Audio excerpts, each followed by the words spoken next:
예, 우리 하나님의 말씀 디모데전서 3장 1절부터 7절까지입니다.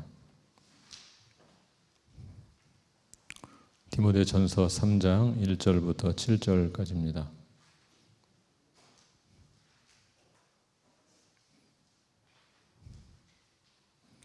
한 절씩 교독하겠습니다. 제가 먼저 읽겠습니다. 미쁘다 이 말이여 곧 사람이 감독의 직분을 얻으려 함은 선한 일을 사모하는 것이라 함이로다.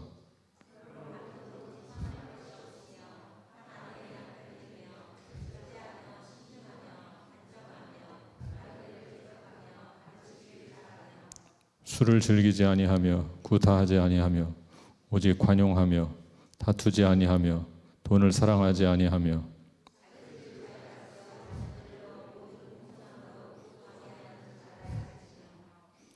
사람이 자기 집을 다스릴 줄 알지 못하면 어찌 하나님의 교회를 돌보리요.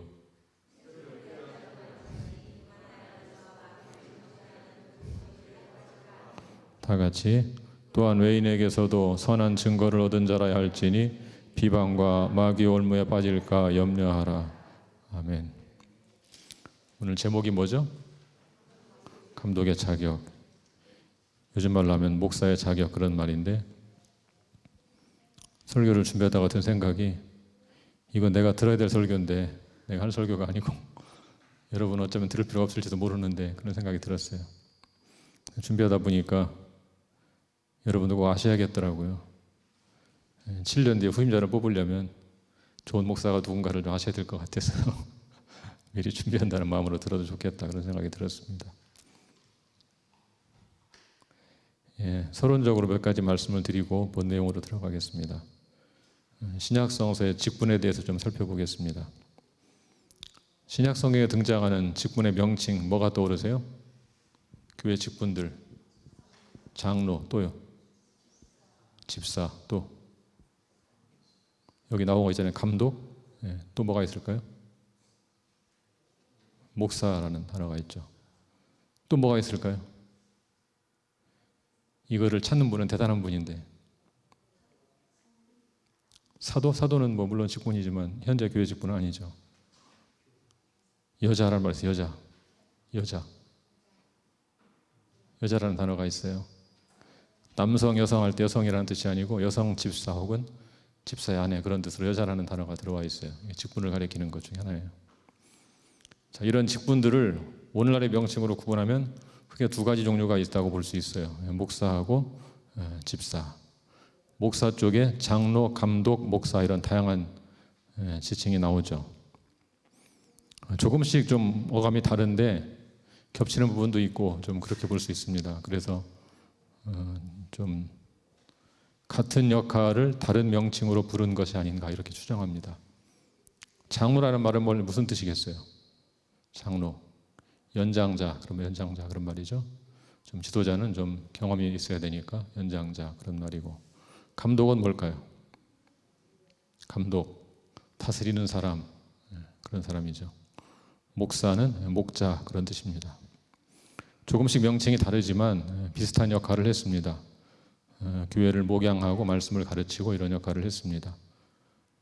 집사 쪽에는 집사, 또 여자, 이렇게 단어가 나오는데, 집사는 말 그대로 집사죠. 일을 맡은 자, 그런 뜻이고요. 여자는 여자 집사 혹은 집사의 아내, 둘 중에 한 가지인데 정확히 확정하기가 쉽지 않습니다. 이런 성경 해석에 따라서 침례교는 전통적으로 목사와 집사 두 직분을 인정하게 됐던 것입니다. 다른 직분들은 다 그 속에 수렴되는 것이다, 그렇게 보았던 것이죠. 본래 침례교는 장로가 없었는데 장로가 생겼어요. 지금은 호칭 장로라고 생겼어요. 매년 총회에 가면 시위를 했어요. 안수 집사님들이 오셔가지고 우리를 장로로 세워주세요, 시위를 하셨어요. 그래서 결국은 이제 총회에서 수락을 하고 장로 직분을 세우게 되었는데, 장로교의 장로는 당회를 구성하는 것입니다. 목사와 장로가 당회를 구성해서 교회를 이끌어가는 구조인데, 침례교는 호칭 장로라고 해서 당회를 구성하지는 않고 호칭만 장로라고 해주는 그런 취지입니다. 왜 그렇게 하게 되었느냐? 침례교의 안수 집사님들이 초교파적인 모임에 가면 급여 받는다고 불평을 하셨어요. 장로님들께서 집사가 왔다고 불평하니까 좀 급이 안 맞는다 이래서 사실은 그런 사고 자체가 문제가 있는 거죠. 교회 직분을 봉사직으로 생각하지 않고 계급으로 생각하니까 마치 승진하는 것처럼 집사에서 안수집사 또 장로 이렇게 승진하는 것처럼 생각했단 말이죠. 그런 좀 사실은 좀 슬픈 스토리가 그 속에 들어있어요. 필요하지 않은데 좀 그런 것이 생겨버렸죠. 우리 교회는 왜 집사가 없냐? 그런 생각이 드시는 분이 있으시죠? 왜 집사가 없을까? 사실은 제가 그렇게 한 것은 아니고 제가 선의롭게 부임해 와보니 그렇게 하고 있었어요. 따랐죠. 근데 요즘은 생각해 보니까 사실은 우리가 좀 시대를 앞당겨서 간 것이 아닌가 그런 생각이 좀 들어요. 갈수록 젊은 세대들은 그런 좀 계급 구조적인 직분 제도를 좀 거부감을 갖고 있으니까 그런 면에서 이런 호칭도 좋은 것 같다 그런 생각이 들었습니다. 그렇지만 사실은 뭐 성경에 나와 있는 것이니까 그런 제도를 도입하는 것 자체가 잘못은 아니고 다만 계급적인 방식으로 도입하는 것은 문제가 있겠다 그런 생각을 좀 갖습니다. 당시의 상황을 좀 살펴보겠습니다. 디도서에서 디도는 장로들을 임명하기 위해 남겨졌습니다. 그러나 디모데는 장로들을 임명하기 위해서 남겨진 것이 아닙니다. 에베소 교회는 이미 장로들이 있었기 때문입니다. 자, 그러면 왜 굳이 감독의 자격을 다루고 있을까요? 장로를 임명하는 상황도 아닌데 아마도 에베소 교회의 거짓 교사 때문인 것 같습니다. 왜 디모데전서가 거짓 교사의 문제를 다루고 있겠어요? 거짓 교사를 분별해서 피해를 당하지 않게 하도록 하기 위해서겠죠. 감독의 자격을 다루는 이유도 비슷합니다. 지금 바울은 교회에서 활동하고 있는 거짓 교사를 분별할 기준을 세우기 위해서 참된 교사의 자격을 설명하고 있는 것입니다. 참된 교사가 누구인지 알면 거짓 교사를 분별할 수가 있겠죠. 그런 취지에서 다루고 있다. 그렇게 볼 수 있습니다. 이 자격 요건들의 특징이 몇 가지가 있어요. 특징. 첫 번째, 이 요건들은 기본적인 자격을 다루고 있는 것입니다. 기본적인 자격. 최소한 이 정도의 자격을 갖춘 사람들이 목사가 되어야 한다. 그런 취지에서 기본적인 자격을 다루고 있는 것입니다. 이 목록의 대부분은 외적으로 관찰할 수 있는 것들입니다. 자세한 내용은 잠시 후에 다루도록 하겠습니다. 셋째, 이 목록들은 기독교의 독특한 가르침을 다루는 것이 아니고 당시 사회의 높은 표준을 반영한 것이다. 그렇게 볼 수 있습니다. 그러니까 목회자는 그리스도인의 덕목을 잘 지키는 것은 물론이고 외부에서도 사회에서도 좋은 평판을 들어야 된다. 그런 취지입니다. 교인이 아닌 외부 사람들이 볼 때도 기본적인 성품이나 도덕적인 면에서 흠이 없어야 된다. 그런 취지라고 볼 수 있습니다. 자, 이제 본문을 보겠습니다. 1절.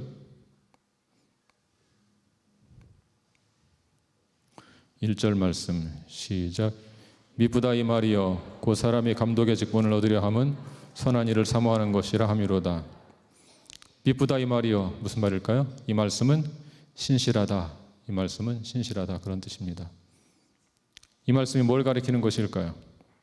두 가지 가능성이 있겠죠.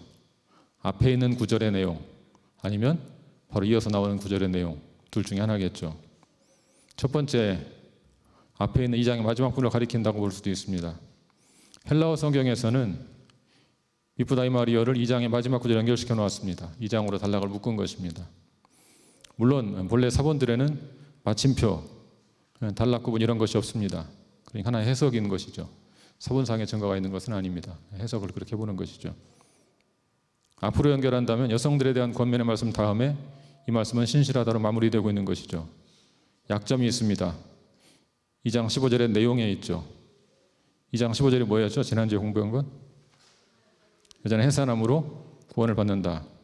이 내용을 보고 나니까 이상하죠. 이 말을 하고 나서 이 말씀은 신실하도다. 좀 이상하잖아요. 그렇게 엄청나게 중요한 말씀인가? 이런 생각이 좀 들죠. 해석하기도 까다롭고 모호한 말씀인데 이런 말씀 다음에 이 말씀은 신실하다고 감탄한 것이 좀 어색하게 느껴지는 것입니다. 내용상 좀 그렇습니다. 두 번째 해석은 그래서 바로 다음에 있는 내용으로 연결을 지어보는 것입니다. 이렇게 본다면 감독의 직분을 설명하기 전에 이 말씀은 신실하다, 선언하는 것이라고 볼 수 있겠죠. 내용상 어떻게 느껴져요? 자연스럽게 느껴지죠. 개역 성경은 이런 해석을 따르고 있는 것입니다. 바울이 지금 뭘 말하고 싶어 하는 것일까요? 비록 거짓 교사들이 감독의 직분을 어지럽히고 있지만 감독의 직분 자체는 소중한 것이다. 그런 얘기죠. 저는 두 번째 해석에 더 공감이 가고 그렇습니다. 자, 그 다음 보겠습니다. 사람이 감독의 직분을 얻으려 하면 뉘앙스가 이런 것이죠. 아마도 당시 실제로 감독의 대력에 쓰는 사람들이 있었던 것 같아요. 그래서 그런 사람들을 보고 목사의 기본적인 자격을 언급하고 있는 것이죠. 자, 그 다음 뭐라 하겠습니까? 선한 일을 사모한다. 목사가 되기를 원한다면 우선 선한 일을 사모하는 자가 되어야 한다. 그런 말입니다. 이런 말을 통해 바울은 직분의 소중함을 일깨우고 있는 것입니다. 감독의 직분이 소중한 것이기 때문에 감독이 되려는 사람들은, 목사가 되려는 사람들은 기본적으로 선한 일을 사모하는 자라야 한다. 그런 말이죠. 한 가지 우리가 생각해 볼 것이 있죠. 오늘날 목사 가운데 문제 있는 사람들이 많이 있죠. 기본적인 상식이 없는 사람들이 종종 눈에 띕니다. 그럼 무슨 생각이 들어요? 목사가 저런 짓을 하다니 목사를 없애버려야 돼. 이런 생각이 들 수 있죠. 그럴 수 있지 않습니까? 네, 바른 반응이 아니죠. 네, 당시에도 거짓 교사들이 감독의 직분을 가지고 있는 경우가 있었어요. 그렇지만 바울은 감독이라는 직분 자체를 부정적으로 말하지는 않습니다. 그런 거짓 교사의 문제를 지적하지만 여전히 감독이라는 직분은 소중하게 생각하고 있는 것이죠. 네, 그럴수록 오히려 좋은 사람들을 세우라고 이런 자격을 열거해서 지침을 제공하는 것이죠. 현대에도 마찬가지입니다. 문제인 사람이 많다. 직분 없애자. 바른 반응이 아니죠. 오히려 그럴수록 좋은 사람들을 세워서 그 사역을 잘 감당하게 하는 것이 바른 태도라고 볼 수 있겠죠. 자, 2절로 가보겠습니다. 2절 같이 읽어요. 시작. 그러므로 감독은 책망할 것이 없으며 하나님의 남편이 되며 절제하며 신중하며 단정하며 나그네를 대접하며 가르치기를 잘하며. 자, 맨 첫 번째 작용 요건이 뭡니까? 책망할 것이 없으며, 이것은 나머지 전체를 열거하는 역할을 하고 있겠죠. 이끄는 역할을 하고 있겠죠. 한마디로 목회자는 크게 책망을 받을 일이 없어야 한다. 그런 뜻입니다. 그래야 다른 사람들에게 인정받으면서 목회할 수 있기 때문이다. 그런 말이겠죠. 두 번째 요건이 뭡니까? 무슨 말일까요, 이게? 하나님의 남편이 되며. 네 가지 해석이 가능합니다. 네 가지 해석. 첫 번째, 반드시 목사는 결혼을 해야 된다. 그래 아내가 있을 거 아니겠어요? 결혼을 해야 된다. 이런 주장이 있습니다. 거짓 교사들 가운데 결혼 생활을 부정하는 사람들이 있었습니다. 가능성이 없는 것은 아닙니다. 그렇지만 바울이 결혼했습니까? 안 했습니까? 바울이 독신이잖아요. 했다가 헤어졌다는 주장도 있습니다.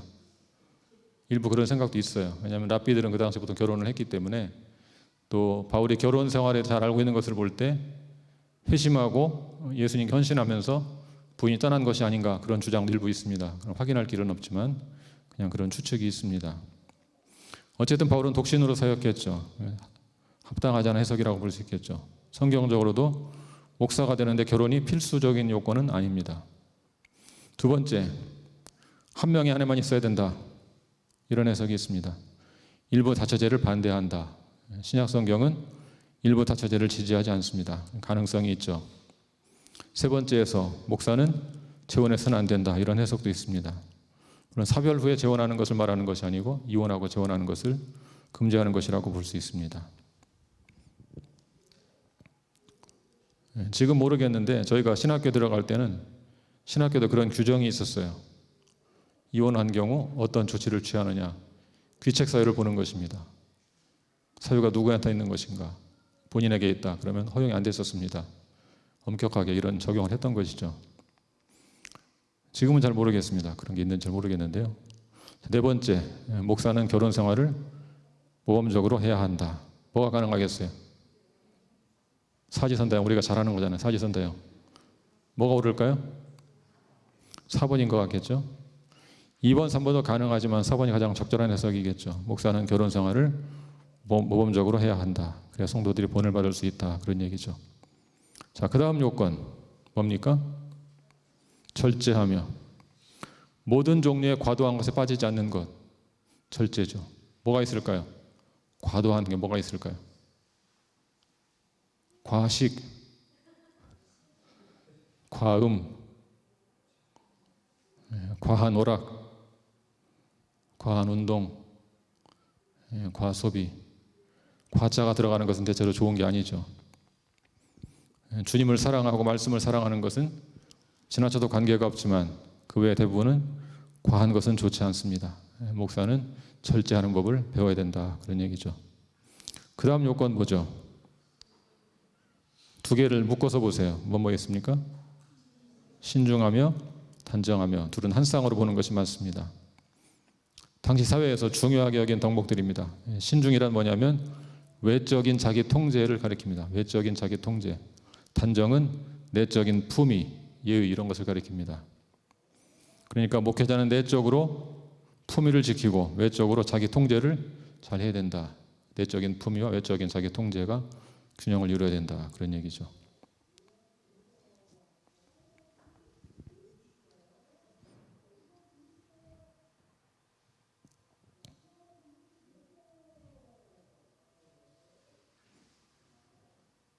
지금 아이들이 어원화를 재밌게 하고 있는 것 같습니다. 듣기가 좋습니다. 자, 그 다음 뭡니까? 나그네를 대접하며. 나그네를 대접하는 것은 헬라 사회나 초대교회에서 아주 중요한 덕목으로 여겼습니다. 여기 나그네는, 초대교회에서 나그네는 주로 순회 전도자를 가리켰습니다. 순회 전도자, 그런 전문적인 용어였습니다. 예수님의 가르침을 따라서 당시 순회 전도자들은 아무것도 없이 돌아다니며 전도를 했습니다. 그래서 그 지역의 성도들 영접하는 것을 좋은 관례로, 풍습으로 생각했습니다. 그러므로 어느 지역에 있는 목회자는 그 지역을 찾아오는 순회 전도자가 있으면 영접해야만 했습니다. 오늘 우리에게 어떻게 적용할 수 있을까요? 우리에게 적용한다면 선교사님들을 잘 대접하는 것, 환대하는 것이 해당이 되겠죠. 모든 것을 버리고 타국으로 복음을 전하러 떠난 분들이니까 귀국하시면 최선을 다해서 환대하고 잘 섬기고 돌보는 것이 말씀을 순종하는 길입니다. 여섯 번째, 그 다음 뭐죠? 가르치기를 잘하며. 가르친다는 것은 크게 두 가지 측면이 있습니다. 진리를 가르치고 거짓을 배격하고, 두 가지입니다. 진리를 가르치고 거짓을 배격하고. 사실은 진리를 잘 가르치면 거짓은 저절로 배격이 되는 것이죠. 진리를 잘 가르치면 거짓은 배격이 됩니다. 그래서 참 진리를 가르치는 것이 중요합니다. 목사의 주된 역할, 그것만은 아니지만 가장 주된 역할이 교사죠. 교사. 에베소 4장에 보시면 목사와 교사, 그런 말이 있습니다. 이 말은 목사가 곧 교사다, 그런 말입니다. 목사는 교사죠. 무슨 교사입니까? 목사는 성경 교사입니다. 성경 교사. 성경을 잘 가르쳐야 됩니다. 제가 생각하는, 저의 정체성 중에 가장 중요하게 생각하는 것을 저는 성경 교사라고 늘 생각하고 살아갑니다. 자, 그 다음 3절을 보겠습니다.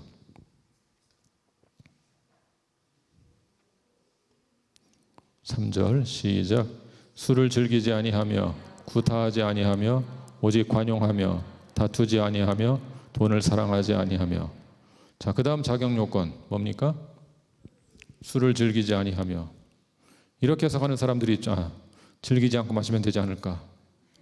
나는 즐기는 게 아니야, 괴로워하는 거지, 술을 마시면서. 이렇게 해석하는 분들이 있을지 모르겠어요. 당시 상황을 한번 생각해 보죠. 이스라엘은 물이 귀한 곳이죠. 물이, 맑은 물이 별로 없습니다. 그래서 포도주를 담아서 마시곤 했죠. 근데 구약 성경을 보시면 술에 대해서 두 가지 입장으로 나누어지는 측면이 있어요. 그냥 관용하는 것처럼 보이는 구절도 있고, 심지어 쳐다보지도 말라 이렇게 엄금하는 경우도 있어요. 그 차이가 뭘까요? 왜 때로는 관용하는 것처럼 보이고 때로는 금지하는 것처럼 보이고 차이가 날까요?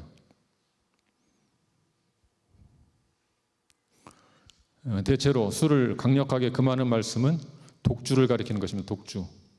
음료 수준의 포도주가 아니라 독주를 가리켜서 금하고 있는 것입니다. 자, 그런 어떤 지리적 배경이 있습니다. 우리나라는 어때요?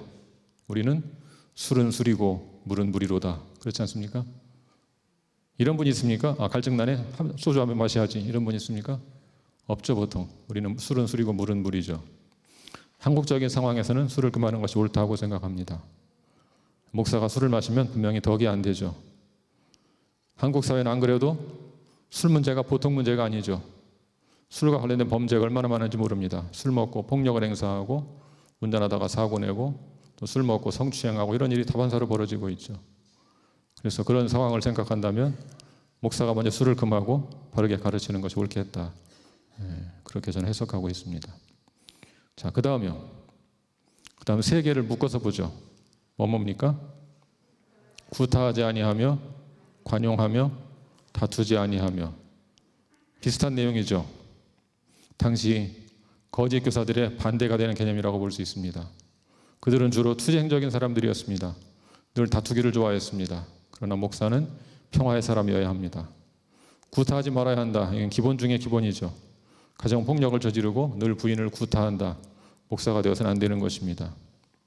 구타하지 않는 것은 기본이고 더 나아가 목회자는 늘 다른 사람과 화평을 누려야죠. 어떻게 화평을 누릴 수 있을까요? 관용할 때 화평을 누릴 수가 있는 것이죠. 세 개가 연결되어 있는 것입니다. 오래전 일인데요. 밤늦은 시간에 누가 못을 박는 거예요. 아파트에서. 꽝꽝꽝 못을 박아요. 그래서 누군가 예의가 없다 생각하고 있었는데 우리 초인종을 누가 누르는 거예요. 아래층 아저씨 올라와가지고 우리 집인 줄 알고 막 소리를 지르시는 겁니다. 늦은 시간에 못을 박으면 어떻게 합니까? 막 그래서요. 듣고 있다가 제가 그랬죠. 우리 집 아닌데요. 그랬어요. 이분이 머쓱해가지고 내려가시더라고요. 갑자기 내려가다 다시 올라오시는 거예요. 평소에 좀 시끄러웠어요. 그러시는 거예요. 갑자기. 평소에 좀 시끄러웠어요. 그래서 제가 약간 어이가 없어서 우리 집 뛰는 애도 없는데 뭐가 시끄러우시냐 했더니 뛰지 않는데 걸어요. 그러시는 거예요. 거는데요. 걸어요. 제가 들으면서 그럼 날아다닐까? 이런 생각이 들었었어요. 말은 하지 않고 꼭 참았어요. 꼭 참고 조용히 걷겠습니다. 내려가셔서 다시는 안 올라오시더라고요. 관용했던 것이죠. 사실은 여기까지 올라왔었어요. 그 말이. 그럼 날아다닐까? 이 말이 여기까지 올라왔었는데 꼭 참고 이런 말씀 때문에 꼭 참았던 것이죠. 그런 관용하는 것이 화평을 누리는 비결이다. 그런 얘기입니다. 자, 그 다음 뭐죠?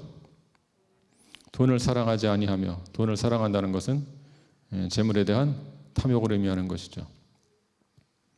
탐욕을 금하는 것, 목회자에게 한결같이 요구하는 덕목이죠. 재물에 대한 탐욕을 피해야 합니다.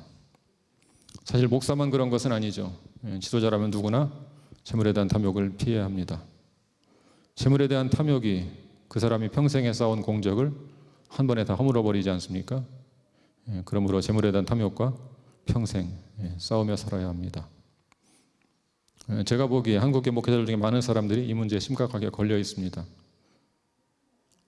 대체로 한국의 목사들 어떻게 삽니까? 큰 교회 목사는 부유하게 살고 작은 교회 목사는 가난하게 살고 이런 형식이죠.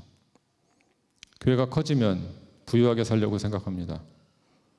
교회 크기에 따라서 생활이 달라지는 것은 천박한 것이죠.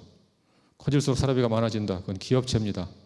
교회가 기업체가 아니니까 옳지 않은 일이죠.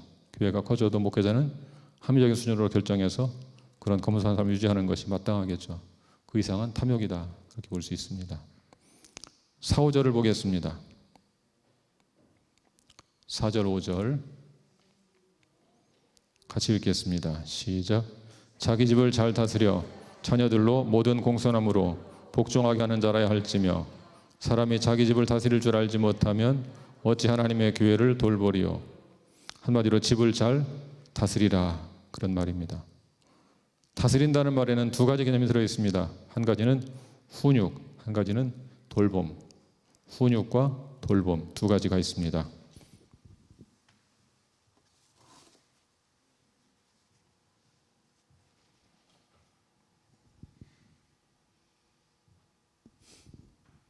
우리의 자녀를 진리의 말씀으로 훈육해야 하겠죠. 동시에 사랑으로 돌보아야 합니다. 훈육과 돌봄 두 가지의 균형을 이루는 것이 진정한 다스림이다. 그렇게 말할 수 있습니다. 훈육만 하는 사람을 뭐라고 부릅니까? 훈육만 하는 사람. 폭군입니다. 폭군. 아버지가 폭군이 될 수가 있는 거죠. 사랑만 베푼다. 방임주의자가 되는 것이죠. 폭군인가 방임주의자인가 생각을 해보세요. 둘 다 성경적인 것이 아닙니다. 성경적인 다스림은 훈육과 돌봄의 균형을 이루는 것이다. 그렇게 말할 수 있습니다. 훈육과 돌봄. 자, 그러면 목사가 가정을 잘 다스리는 것이 왜 이렇게 중요할까? 배경이 있습니다. 여러분, 초대교회는 대부분 가정교회였잖아요. 그건 가정교회였죠. 초대교회 성도들은 자연스럽게 가정과 교회를 연결해 생각했습니다. 그래서 가정은 작은 가정이고 교회는 큰 가정이다 이렇게 생각을 했습니다. 일반 가장은 작은 가정의 가장이라면 목사는 큰 가정의 가장이다 이렇게 생각했습니다. 그래서 큰 가정은 뭘 가리키겠어요? 교회를 가리키겠죠. 그래서 신약 성경은 교회를 하나님의 가족이다 그렇게 비유하는 것이죠. 자, 그러므로 작은 가정 곧 자신의 가정을 다스리지 못하는 사람이 어떻게 큰 가정 곧 교회를 다스릴 수가 있겠느냐 이런 생각을 했던 것이죠. 다스릴 수가 없는 것이죠. 이런 면에서 한국교회가 최근에 가정사역에 눈을 뜬 것은 의미 있는 변화라고 볼 수 있겠죠. 예전 저희가 젊을 때 좋은 목회자 어떤 사람이었어요? 가정을 희생하고 목회 전념하는 사람이 좋은 목사였습니다. 그때는 그렇게 생각했어요. 많은 부작용이 있었죠. 훌륭한 면도 있지만 위험할 수 있겠죠. 많은 부작용이 있어요. 그래서 빗나가는 자녀들이 종종 목회자 가정에서 나왔던 것이죠. 반대로 요즘 젊은 목사님들은 가정을 우상화하는 것 같아서 염려가 될 때가 있습니다. 여러분, 가정을 잘 다스린다는 말이 무슨 말인가 생각해 보세요.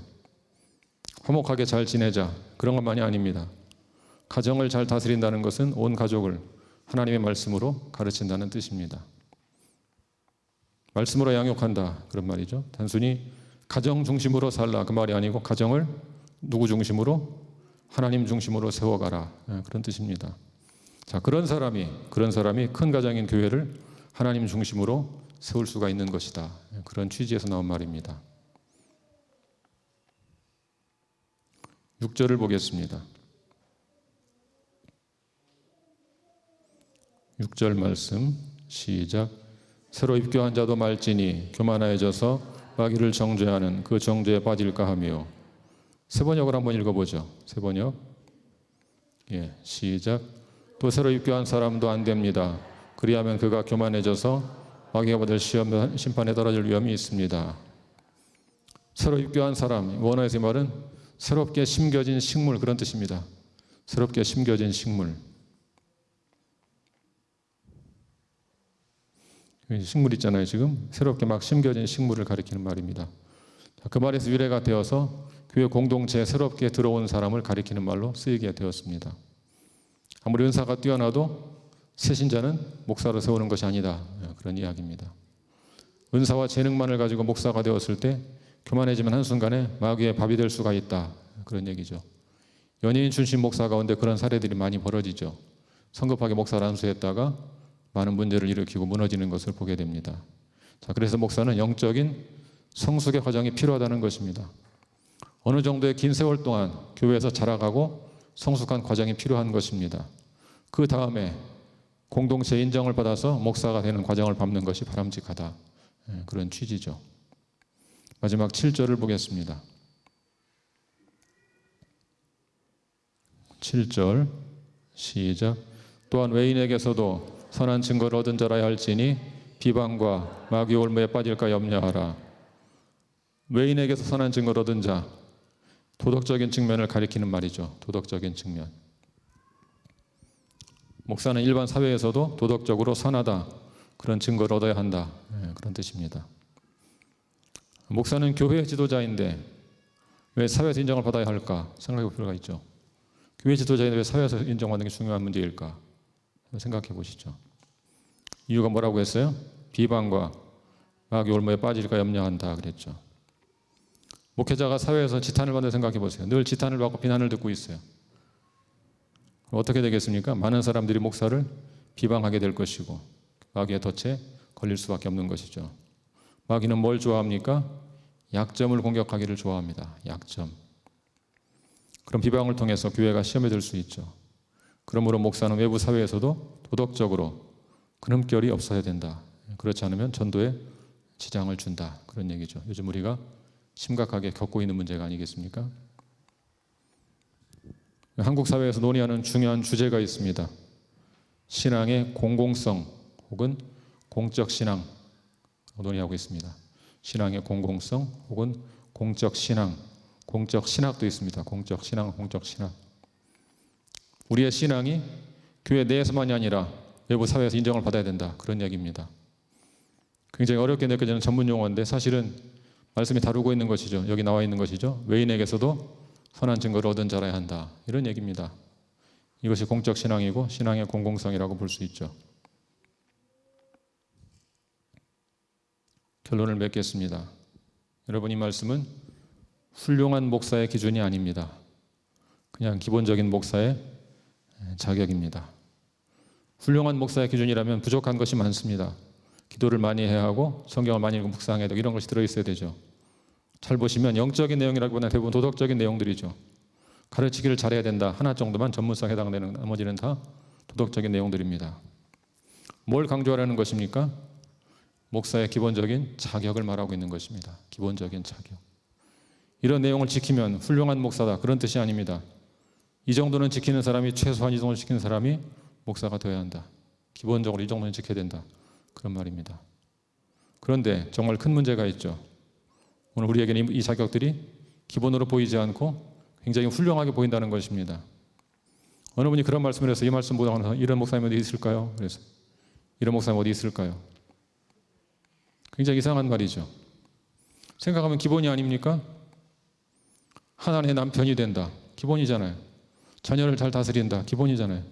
술을 즐기지 말라. 술 마시면 되겠습니까, 목사가? 구타하지 말라. 구타하면 되겠습니까? 기본이죠. 관용하고 다투지 말라. 기본이죠. 절제하고 신중하고 단정한 것도 사실 기본이죠. 문제가 뭡니까? 기본이 기본으로 보이지 않는다는 것이에요. 왜요? 기본을 잘 안 지키는 세상이 되어버렸으니까. 기본적인 자격을 보고 사람들은 이런 목사가 있을까? 그런 생각을 합니다. 신앙의 하향 평준화, 목사의 하향 평준화가 이루어져 버린 것입니다. 우리가 지금 그런 시대에 살고 있어요. 신앙의 하향 평준화, 목사의 하향 평준화.